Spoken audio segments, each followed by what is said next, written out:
নারী শিশু বস্তুহারা লোকদের উপরে কিভাবে নির্মমভাবে তারা হত্যাযজ্ঞ চালাচ্ছে, তারা যেভাবে নিধন করছে, এটা কোন মুসলমান কি বরদাস্ত করতে পারে?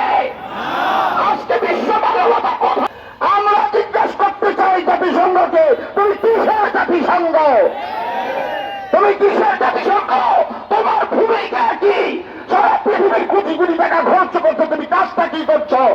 যদি অনতিবিলম্বে আমাদের ভাইদের উপরে হত্যা করা দেওয়া হয়, পৃথিবীর মুসলমান প্রয়োজনে লবাস করে ইসরায়েল দখল করা হবে। যে বাংলাদেশে কেমন দূতাবাস আছে, সেখানে রং মাছ করে একটা একটা করে ইট খুলতে হবে। কারা কারা আমরা দোয়া করি আল্লাহ থেকে একটা স্বাধীন রাষ্ট্র ঘোষণা করার ব্যবস্থা করো এবং ইসরায়েল নামের এই কুলাঙ্গারদেরকে একেবারে নিষ্পৃষিত করে তাদেরকে পৃথিবীর রূপ থেকে নিশ্চিহ্ন করে দেয়। আলহামদুলিল্লাহ।